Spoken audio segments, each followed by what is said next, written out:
Ni hao. Everything is code for Ni hao from Shore Security. Ni hao. Daging. Daging.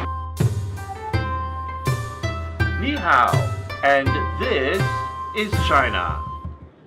Welcome. This is the People's Republic of China.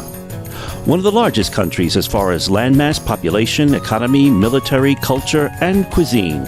China is definitely becoming, in many ways like the United States already is, a cultural, political, military, social, and economic tour de force of the world. Situated in East Asia, across from the Pacific Ocean from us, China is the second largest country on Earth by landmass. It contains 22 provinces and 4 direct-controlled municipalities, which are run very much the way the U.S. Congress oversees the federal district in Washington. China has 5 autonomous regions and 2 self-governing regions, one of which is Hong Kong. The island known as the Republic of China, also called Taiwan, is a region whose independence or sovereignty under China is under dispute with the United Nations. The seat of China's one-party government is in the capital city of Beijing. Make no mistake, China is the most populous country on Earth with 1.35 billion people, which is about 20% or 1/5 of the world's population. One of the things that make China such a great nation is its multicultural and ethnic people. China has 56 ethnic groups and about 292 different languages within its borders, with Mandarin being the most common spoken by 70% of their population and Standard Mandarin being the official language of China.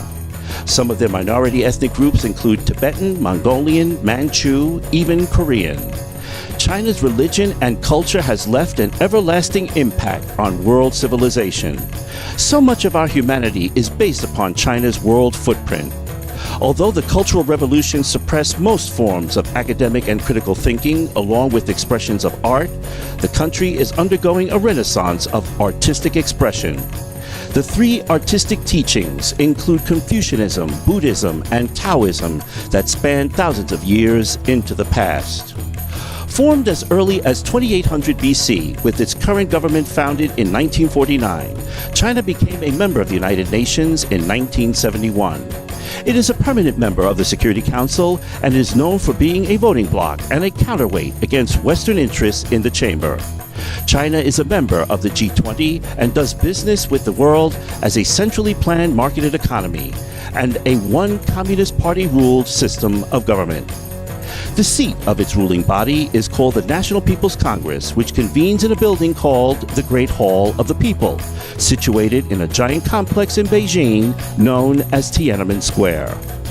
With the seat of its financial, investment, and banking industries in Shanghai with the Shanghai Stock Exchange and a GDP of about 10.3 trillion US dollars annually, China is the world's second largest economy.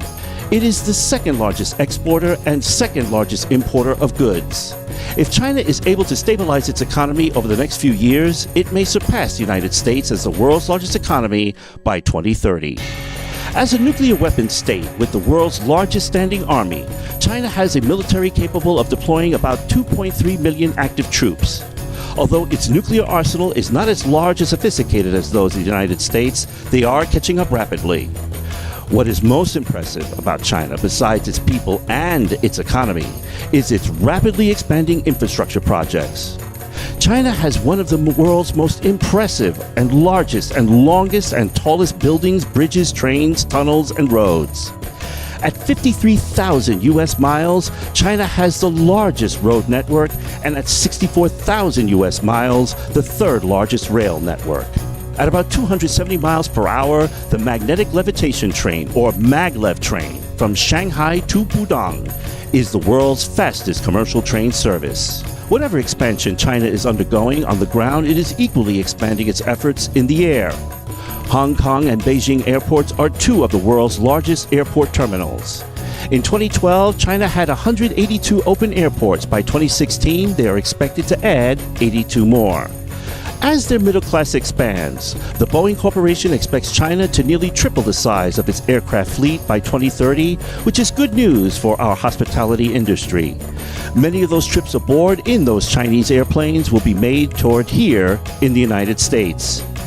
Airbus is building a factory in Tianjin, which will build the next generation of A320s.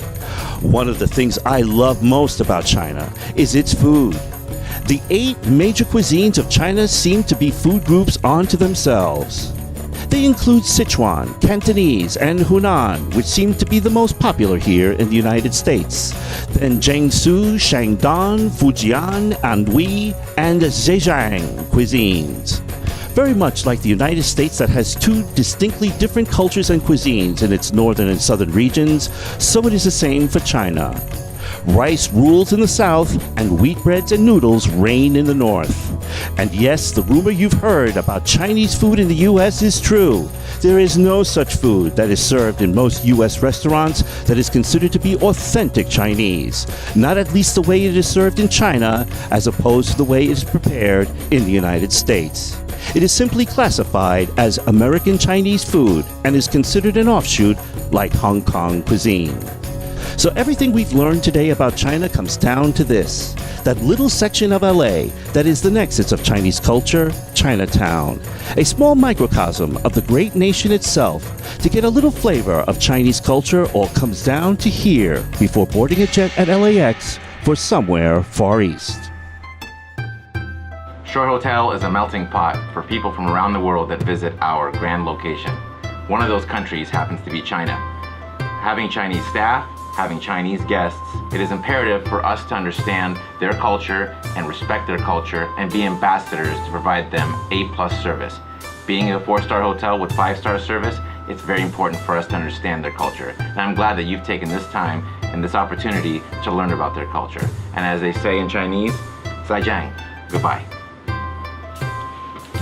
Regardless of whether we are serving a guest or serving alongside a fellow employee who's of Chinese ethnicity, China will continue to play an integral role in our hotel operations, and we'll be depending on you to be our ambassador of goodwill and hospitality as we welcome all of our Chinese guests and new team members.